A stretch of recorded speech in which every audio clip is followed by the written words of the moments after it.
Good afternoon, and welcome to Updating IEPs in ESPED. This session of Updating IEPs in ESPED is to help you learn to take the student information from their IEP data collection and to input it into the IEP update for the end of the grading period or when you are needing to close out IEPs for a new annual ARD.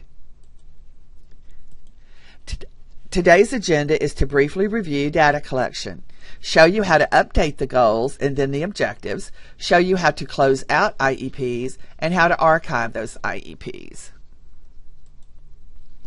As always, in order for you to be able to access ESPED, you must have an Aldine email address. This is your usual username for any program in Aldine. If you do not have access, you need to let your campus assessment specialist notify me and we can get the process started. You will want to click on the Progress Report app on the left side of the dashboard. If you have just logged into ESPED, you will be at the dashboard. But let's say you're already in another program, such as ARD forms, and you want to go to Progress Report. You can either close out the ARD forms, bringing you back to the dashboard to select Progress Report, or you can go to the application drop-down and select Progress Report there. Either way will get you to the Progress Report app. When you select your student, make sure that you are using the active file. This is where your current IEPs are located and your current data collection. If you selected the draft file, just close it out and select the active file. Click on the name. This will get you to the FERPA screen. As always, you will need to select your FERPA reason before you can get into the student records. For updating IEPs, you are going to want the fifth selection. I am updating the progress the student has made. The first screen you will see is the student information screen.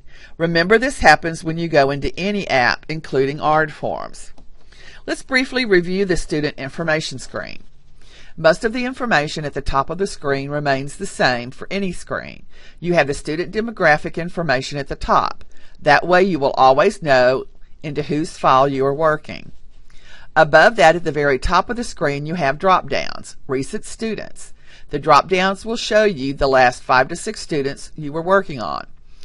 Sometimes moving back and forth through the system using this option is quicker than closing out the student.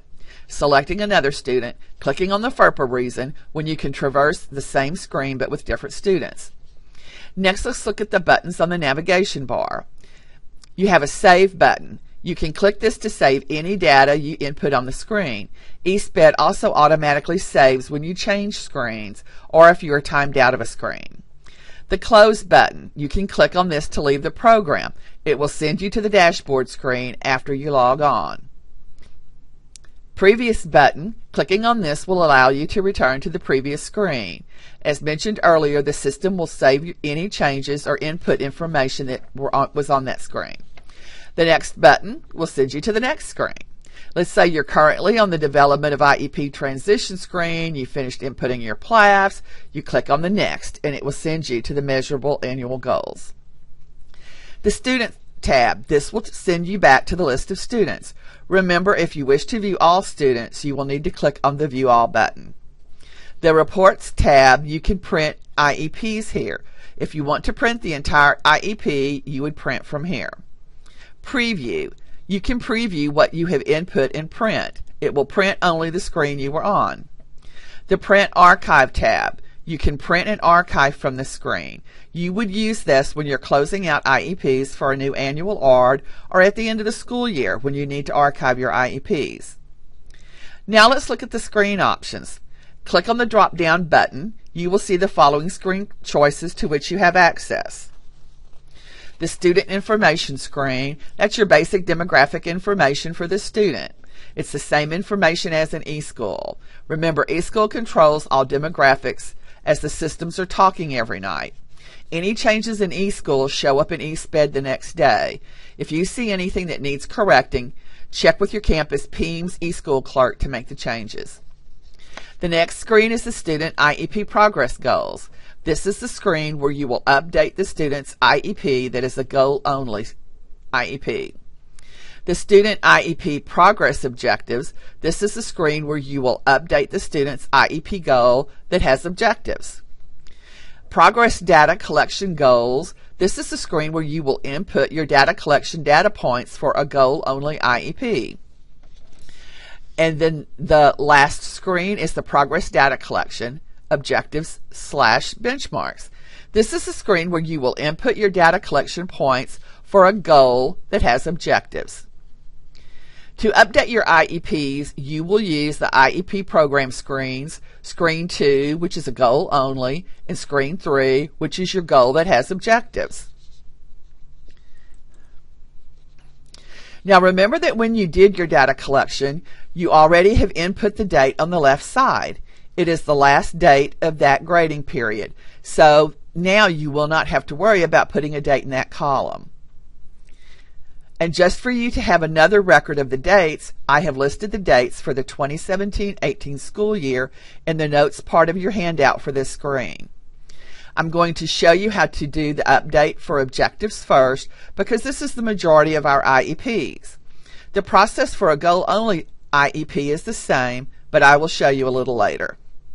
So for this IEP, I'm going to go to the first objective, and we'll click on the Show Objective Progress button. I will then click on the Show Objective Progress button for whichever objective that I want to update. Then I will go to the numbered box that reflects the number for my corresponding date. This example would be the number 2 box. Click on the Progress box. You can click anywhere along that space, then an Edit Information box will appear. Here you just fill in the blanks. Progress code. This is the number that is in the average box from your data collection for this particular objective. The smaller second box next to the progress code box is left blank. The Is Progress Sufficient at this time question.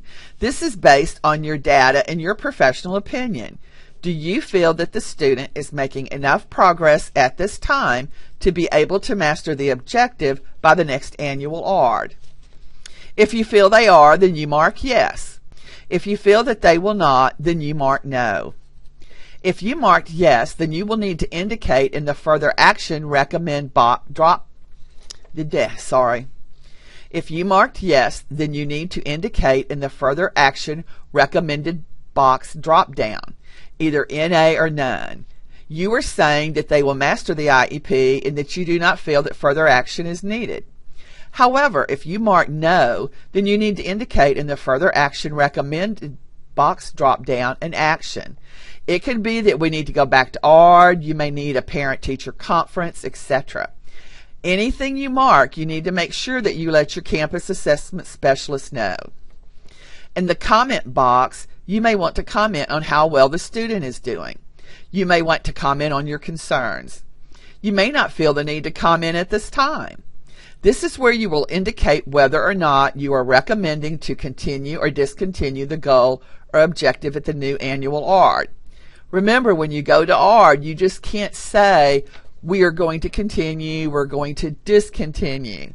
You need to say that you recommend, because remember, the ARD committee is the only one that can determine if we continue or discontinue a particular goal. Now let's look at a goal-only IEP. This will be Screen 2 for updating this IEP. After you click the Edit button next to the appropriate goal, you will input your name and position, then indicate the frequency. It will always be 9 weeks. The report date is there already for you. You will indicate the progress code. Remember, this is from the average box in your data collection. As we are updating any goal-only IEPs, you will not use the code NADR or not addressed. That is for objectives only. You will then indicate whether or not the progress is sufficient at this time for the student to be able to master or achieve the goal by the next IEP date or the annual ARD date. Then you will indicate what action is needed. If you check yes for the progress is sufficient at this time, you will select none when it asks you to indicate what action is needed. If you check no, you must select any action other than none. You must also notify your assessment specialist of this action. Guys, it's the same reasoning that we had when we did a goal with objectives box. The comments, you will then make any comments that are appropriate, or then again, you may not have a comment. Just remember, whether you do it in the goal only or the goal with objective, that any comments that you make, you need to make sure that the comments are objective and professional. And also make sure that you use spell check on any comments you place in the box. When you are finished, you click on Save, then on Done to update another IEP, or you're just simply done if this is your last one. And that is how you will do your IEP updates. Now let's look at how to close out IEPs when you are getting ready for a new annual ARD. It really is the same way that you would update for a grading period, except you already have all the grading periods listed. You want to make sure that you have the date of the update period. I would use the date of the new annual ARD. Let's say my new annual is on March 2nd, 2018.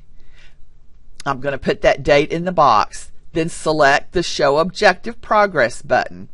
Then click on the box that corresponds to the number of my date that I want to update my objective. Once you get the Edit Progress Information box open, go ahead and select your percentage or trials, then determine if the progress was sufficient for the mastery of the IEP. Then in the comments box, indicate that you are closing out this IEP. Also give your recommendations for continuing the IEP or mastery. This information can be copied or pasted into your PLAF under the Review of Previous IEP Goal. Now to print. You will click on Reports from your Update screen. That will send you here. When you went in to print your updates, you selected Progress Report Current Period. That is for when you are updating every grading period. However, now that you are updating or closing out the current IEP for the new IEP, you will select Progress Report Cumulative. This will give you all updates for this IEP. Once you select it in your, the system is now processing, this is the box where you will see where you can click to view your particular IEP updates. When it finishes processing, you just click on the View button. This is what a closed out IEP will look like. I gave you a couple of pages so that you could see the different ways or phrases, examples to use in your comments box. You do not have to use mine. These are just examples. Use something that you are comfortable with and that makes sense to you. Now we're going to look at archiving IEPs. You're going to archive your IEPs 2 times a year. One time is when you're closing out your IEPs for a new annual ARD. The second is when you are updating the IEPs at the end of the school year. It's going to be either the end of May or the beginning of June. Instead of clicking on Reports to print, you're going to want to click on Print Archive. For a goal-only IEP, you will select IEP Progress Goals. For an IEP with objectives, you will select IEP Progress Goals/Objectives. Then select Print Final Copy. Just a warning, if you click on Print Draft Copy, it will put in large letters the word draft across your IEPs. So do not select Draft Copy.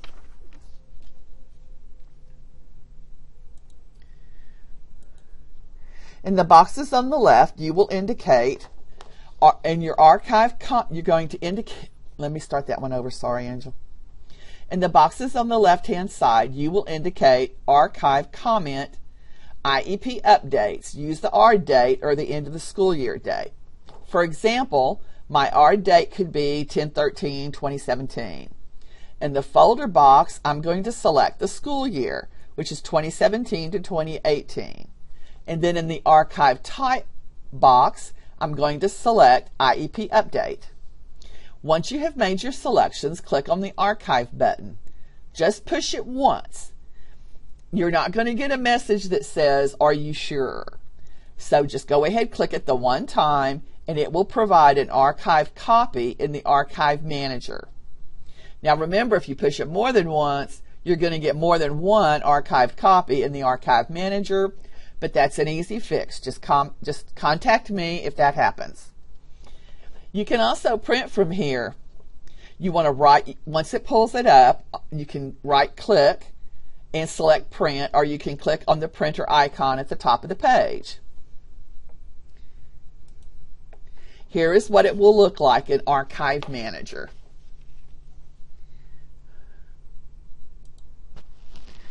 I know that I've gone over a lot of information in a short time, but as always, if you have any questions, just contact me. My contact information is on this last slide. Thank you for attending the Updating IEPs in ESPED training session on Schoology.